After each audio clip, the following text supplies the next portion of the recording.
to the show. Today we're going to be talking about her new game, Rabbit Rabbit, and as well as kind of touching on some of the previous things that she's done before too with Kickstarter. So just to get us started, Amy, tell us about yourself and about Rabbit Rabbit that's coming. Thank you for having me. Yeah, I'm Amy Baio. I own Pink Tiger Games. I run it out of my home in Portland, Oregon.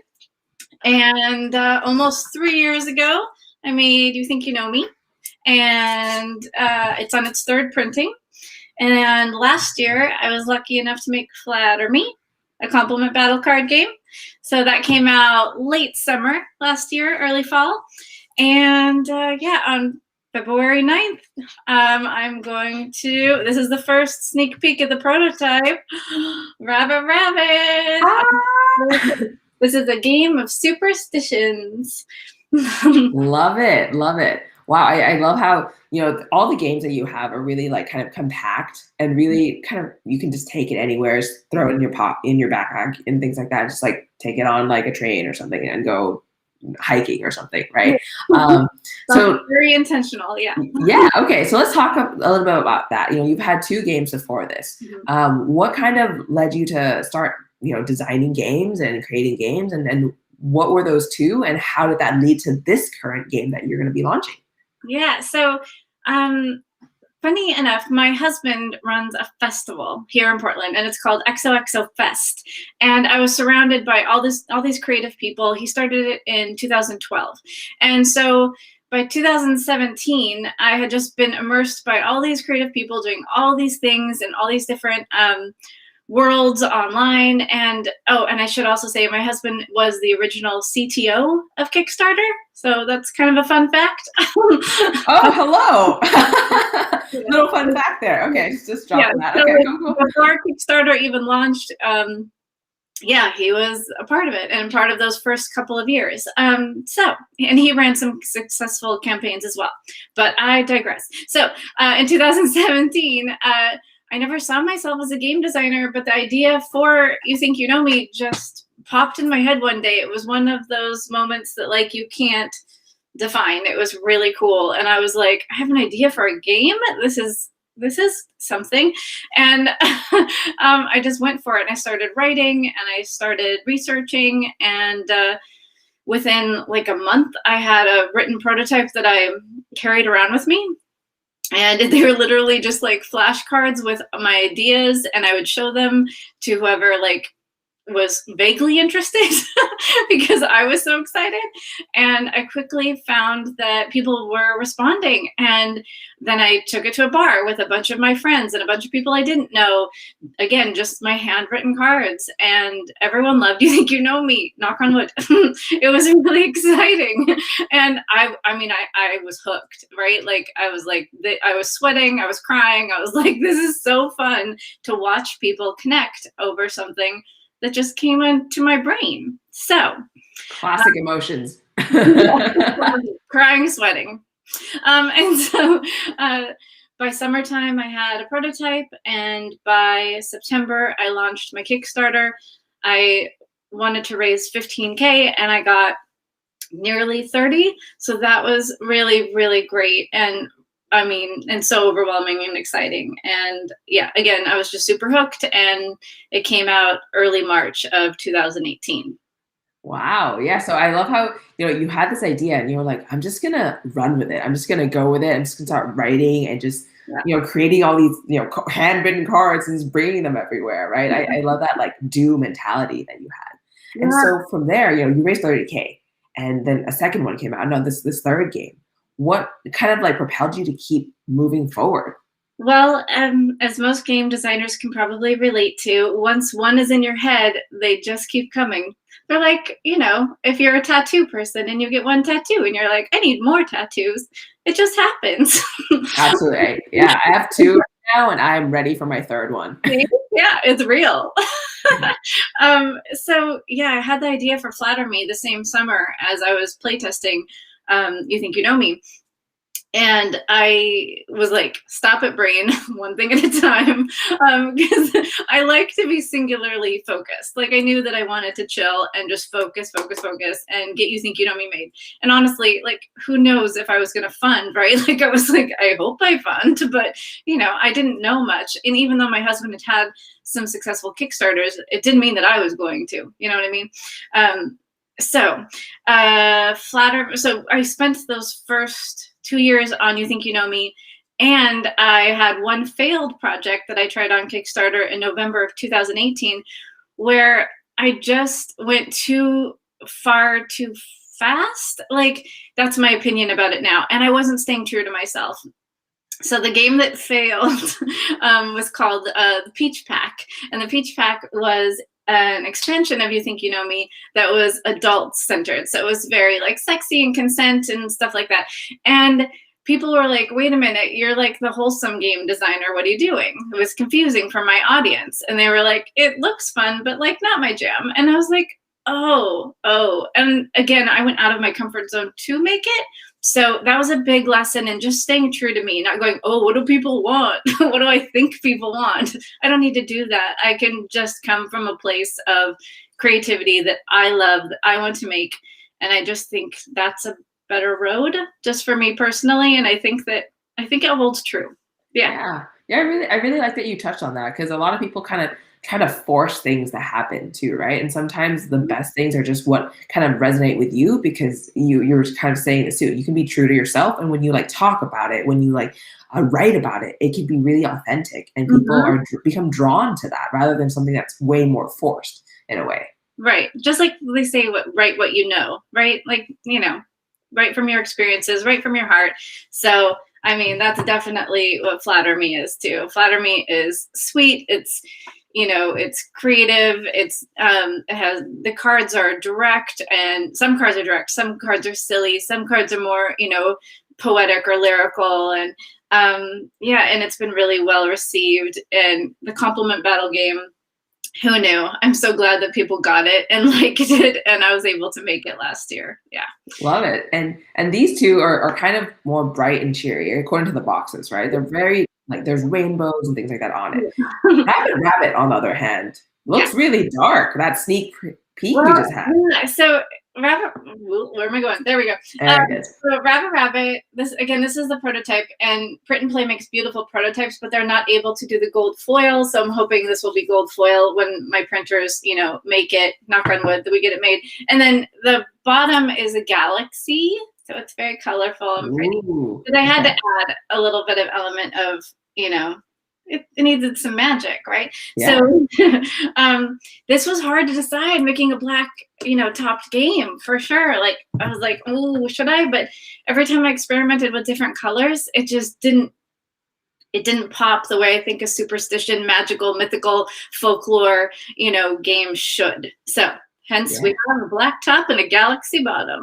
Love it. So tell us more about this game. What is it about? Well, it's a trivia game. So on each card, and no one's seen the cards yet. Are you ready? Okay. Again, prototype. But the front of the cards are white, and they will have the question with answers. And then the back of the card, and I'm not showing you the same fronts and backs, is the eye, which I love. And they're a nice dark blue that's sort of reminiscent of the card box. And then it has the answer plus a little bit of context about each superstition. Love it.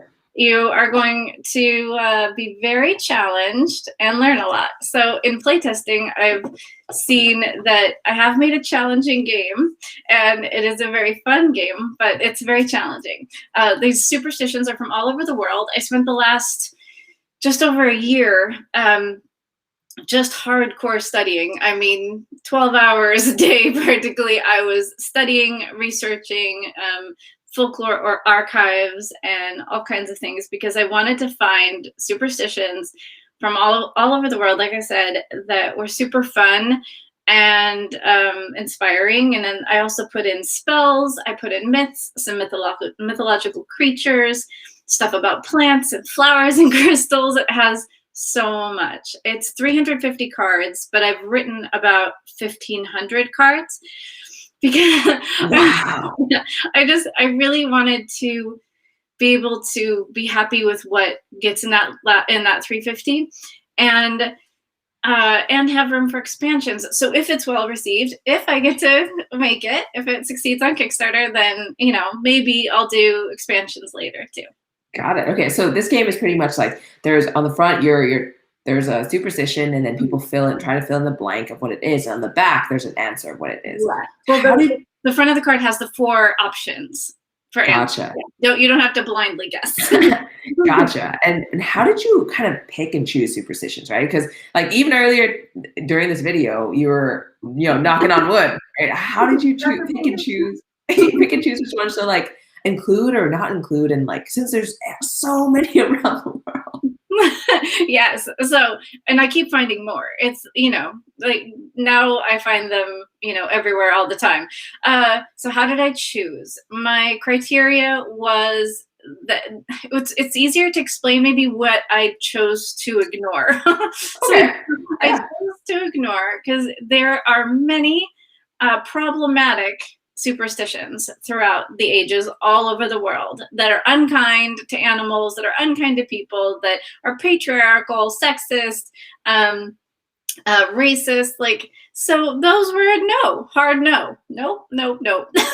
So anything that was more like I said, like I loved all the spells, all the witchy stuff, all the just basic, knock on wood, cross your fingers, don't walk under a ladder, kind of the ones that are familiar-ish in the United States. And then, oh wow, there's so many. I don't want to give anything away. I'll tell you some themes. Yeah.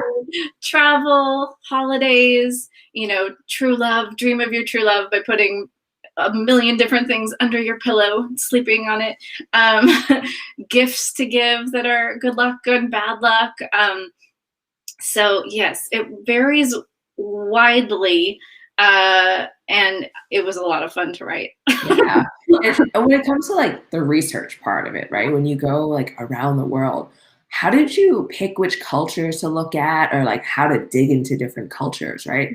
Yeah. Because I assume it's kind of hard to look at other countries and cultures' superstitions, because even in Thailand and even here in the US, right? I grew up in Thailand, all the superstitions are very different than here. Even like for number 13, like we had very different superstitions around numbers, for example. Right. True. Yeah. So in COVID, it was tricky, right? So I needed to just do all of my research that I could online. So I dug up books in JSTOR. And like I said, I looked at the UC folklore archives for, I forget which universities. There's a few of them that have folklore archives.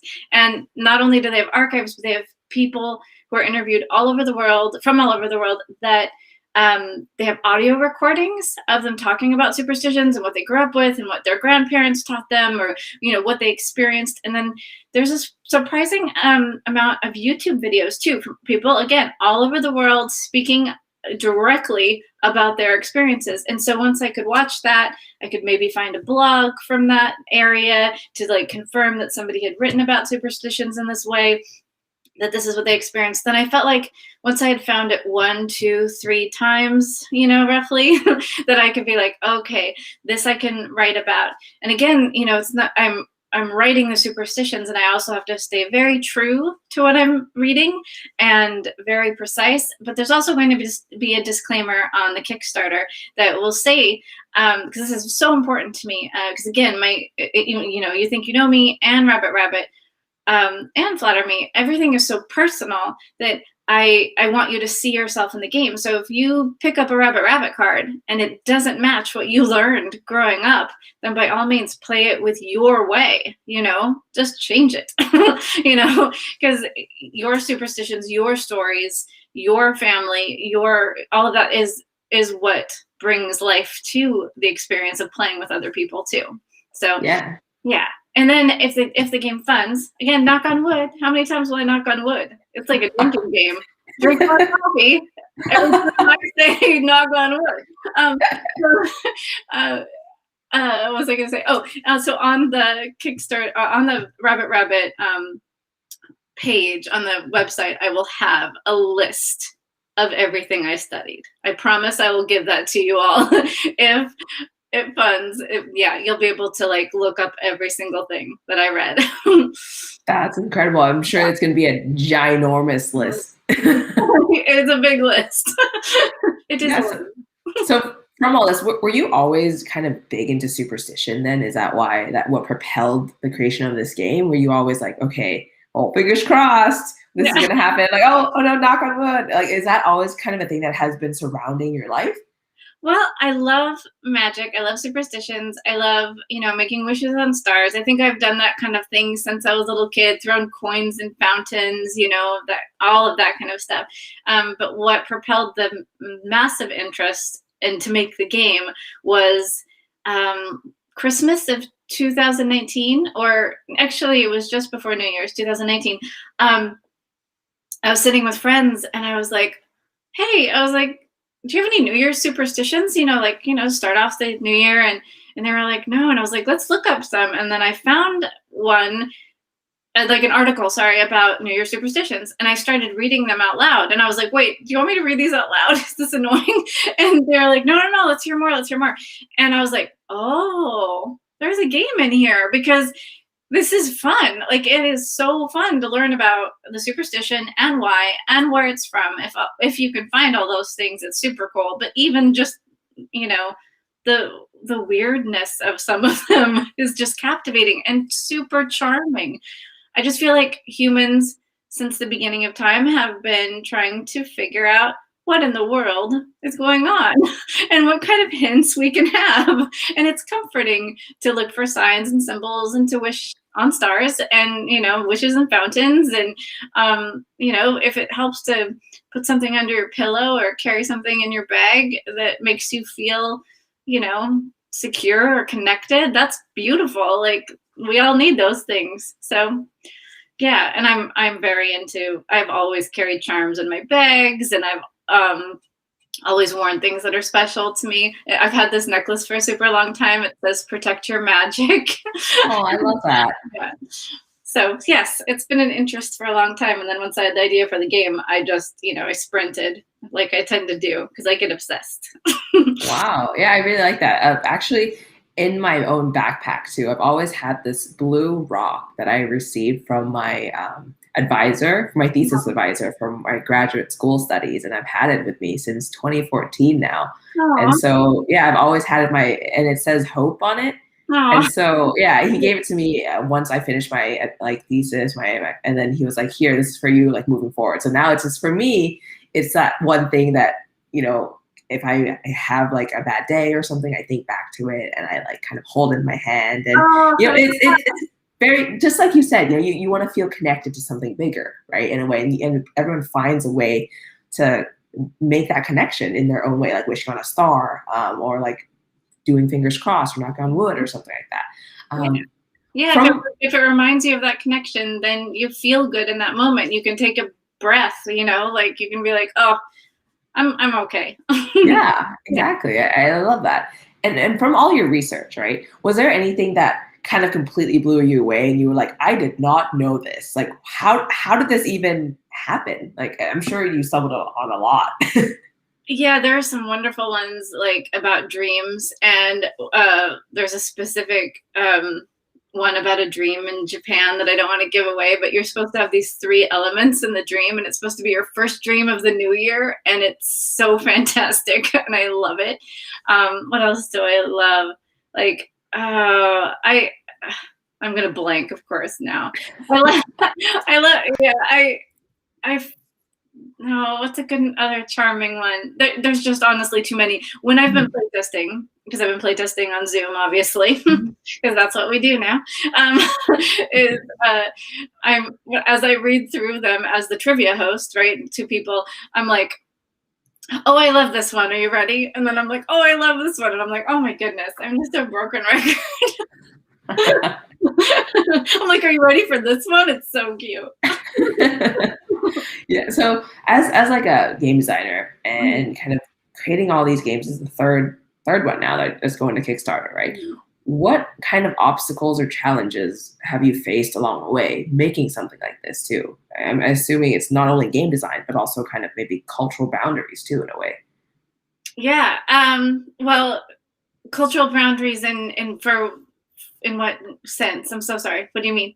Like kind of understanding where people are coming from different cultures as they're talking about superstitions, because Mm. sometimes what you understand from this culture isn't necessarily how it kind of plays out in a different culture, for Yeah. example. Yeah, I think that, like I said, I think the best way that I could be true and make sure that Mhm. I'm being respectful is just of writing exactly, not as I heard it, obviously, but being as true to the superstitions that I found, and from direct sources. Like that was the most true that I could be, because obviously I'm just a white woman, who lives in Portland, Oregon, and I wanted to bring in the whole world, and the best way I could do that was just through the most thorough research that I could find.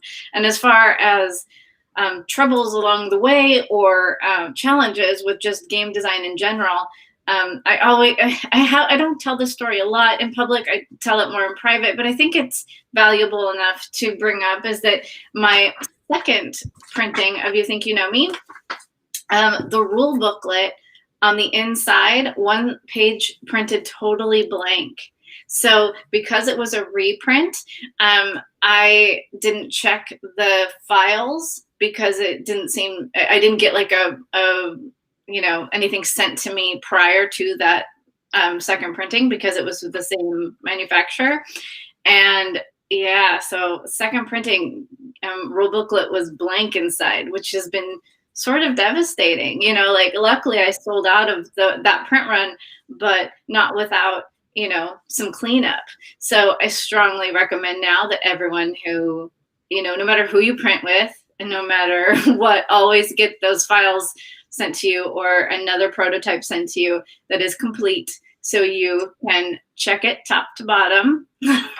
So that's one thing that I definitely say. And always getting multiple quotes, and community. Community is everything in games and in life, and make friends, because everyone is amazing and wants to help. And so many people helped me as I was learning things in the summer of 2017, leading up to You Think You Know Me, and during and after. And now I try to also return that favor, because obviously I'm still a beginner, even a few years in. And so I'm still learning, but then people who are more in where I was a few years ago, I try to make sure I can help in any way. Love it. Giving back to the community is just so big, right? And just especially in this kind of niche tabletop creation kind of community too. I wanted to kind of go back a little bit on that second print run that you mentioned, and where there was that blank page. Yeah. That's really tough, right? That's not what happened. How did you deal with it? Because that's something that's a big challenge, right? Yeah, there was a lot of tears. There was some Understandable. there was some crying. And the printer, printed up rule booklets for me. So I still have rule booklets here at my home, which when I get an email, or for a while on the You Think You Know Me website, I had a little form to fill out. So if you wanted another rule booklet, I would send you a proper rule booklet. So that worked well. I sent rule booklets all over the world after that. Like you just have to clean up the mess. And another thing I did was, at the time, I was working with Black Box. So all of my You Think You Know Me stock was at Black Box in Chicago. I think that's where they were at the time, or in that area. And so they put a sticker right here. I had them sticker a design that I made. It was a pink sticker. So if you see these games in the wild, they're probably still out there, the pink sticker. And it said, go on youthinkyouKnowme.cards to get your free rule booklet. Just, fill out the form, So yeah, it was a mess to clean up. Yeah, I love that. That story that you told us now is pretty much like treat your customers right, right? Treat the people who are supporting your game right. Like you had all these copies reprinted, and you were like, I'm sending this no matter who's asking. I'm sending this around the world, right? On one hand, you can see where your games are going too. Yeah, yeah. Be able to kind of like get in touch with the people in that way too. Yeah, it's true. Yeah, customers are everything. I love when people post about my games. I mean, yeah, community and customers, and yeah, they become like extension of, friendships upon friendships that ripple out. Yeah. Yeah. So Yeah. talk to us now about kind of this upcoming Kickstarter campaign. When can we expect it? When is this being, released? Where can we find out more about the game too? Well, I haven't been I haven't been revealing too much yet. So it's funny, in my past campaigns, like for You Think You Know Me, I just kind of sprung it on the world. And then like the day that it came out, I was, messaging friends with, large followings and stuff. And I was like, will you share this? And they're like, you goofball, I needed a little bit of time. And I was like, oh, you did? I'm sorry. But, whenever it's good for you, and luckily, You Think You Know Me funded in about 2 days ish. So that was really exciting, obviously, for my first campaign. And then for Flatter Me, I kind of, showed cards and things about 6 weeks or more in advance. And that was fun. And I slowly, told people that it was coming and stuff like that. And it took a little longer to fund Flatter Me. I was honestly worried. I was like, please, please, every day. So there was a lot of that going on. For Rabbit, now that I have like a mailing list, that's been really great. So on the winter solstice on December 21st, I sent out a special email to my email list people and for Pink Tiger Games. And I was like, this is coming, and only you have seen this now, seen the art and everything. And then I slowly kind of brought it out. And now we are here on February 1st. And this morning I did a Facebook invite, for next Tuesday, for February 9th at 9:30 a.m. Pacific Standard Time, when it will be on Kickstarter. So just announcing that. And then, and last week I did my first pre-launch page, which I've never done before. So right now I'm at, I think, a little under 80 for the pre-launch page. So I'd like to see that get to 200. Knock on wood, drink your coffee. So I'd like to see that rise a little bit, even though I know I did that sort of late. And I see now people do it like months in advance. And again, I'm still learning and kind of finding my way. And so because the Kickstarter page is done, I'll probably send that out to some friends in the next couple of days to, take a peek at the actual Kickstarter and what will be launched next week. But I don't think I'm great at marketing. I think I just keep hustling. I love taking photos, so I take lots of photos. I post mostly on Instagram. I try to be really active in the Facebook groups because I enjoy them so much, and I love to see people succeed. I love to see what people are making. Yeah, and I'm active a little bit on Twitter, but I have accounts for everything like a dope. I have my own account, which is Heart Shaped Sky, and then I have one for Pink Tiger Games, one for You Think You Know Me, one for Flatter Me, and one for Rabbit. Same on Instagram and same on Facebook. So there's 400 accounts for me to wrangle. Plus or minus. So if people want to follow along with this particular game, yeah, where's the best one that they should kind of go to? If you're on Facebook, I would go ahead and follow along on Rabbit. I think it's Rabbit Cards on Facebook, or Rabbit Game. I don't even know. And then on Instagram, if that's your jam, then either Pink Tiger Games or on Rabbit Game. Yeah. Got it. Okay. And actually under or below this video, there is a link to the Kickstarter pre-launch page too that I've posted. So after watching this video, be sure to go and click that notify me on launch button so we can get Amy to the 200. Please, knock on wood. Knock on wood. Knock on wood. Let's see some numbers. Yay. Yeah. Okay. So this came, you mentioned February 9th. At 9 a.m. 9:30 a.m. 9:30 a.m. Pacific time. Yeah. Okay, perfect. And from here, what are you going to be doing this next week coming up to launch? So taking more photos and videos that I'll slowly be releasing on all over social media and sending it out to friends to see at least a week in advance, even though I know for some people that's not enough in advance, and I get it. I am kind of like a rebellious person in this space, I think, because I don't send my games out for review. I never have done that. Do you hate me? Does everyone hate me? Sorry, I don't do it.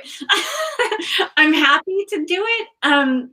Like once the Kickstarter is rolling or once the game is out, but like prior to the Kickstarter funding, I don't know. It's never felt right to me, even though I know people enjoy the videos on Kickstarter, the review videos, and I've never had any. So Yeah. sorry, but it's so far it's okay with me. Yeah. Yeah. I think it's great that everyone has their own journey to launch, right? And this is what feels right for you. Yeah. So talk to us more a little bit about that, actually. So you mentioned that typically after you get funded, then you're like, okay, I have all these prototypes. I'll start sending them out. Like, is that how do you pick and choose who to send it to? Like, how does that usually go for you? Well, I guess I misspoke because it's not really till the game is out. Then so once I get all the production copies, because I like those better anyway. Like, I don't want to send you a prototype, Oh my gosh, somebody's like, what? I'm shocked at my no review policy. I know. I mean, I do a lot of playtesting. I truly do. So I don't have reviews. Yeah. So with playtesting, you mentioned Zoom. How do people get in on playtesting with you and your games and anything that's in the this one and also in the future too? Yeah, I guess I've only asked for people to playtest like on my personal Facebook page and things like that, and then I've asked people, to ask their people if they're interested, and then I've scheduled things, and then we just play, particularly this game, with me as the host because there is just this one copy in the world right now. So then I'm able to keep score. I haven't mentioned that there's multiple ways to play Rabbit Rabbit. That's another kind of thing that I try to do with my games is have multiple ways to play. So there'll be like an official way, and then you can make it your own in all these different ways. And I love what you said in the beginning of our talk too, is that people have told me, emailed me, told me in person, messaged me that they take You Think You Know Me, this giant 500 card box, it is 2.1 pounds, with them everywhere. Like, they have one in the car, they have one in the kitchen, because they like to just open it up and start a conversation, and they play their own way. Anyway, so since Rabbit Rabbit has been playtested on Zoom so much, I end up being the trivia host and then keeping score. The goal is to get to 7 cards right. So you want to get 7 of the superstition cards right.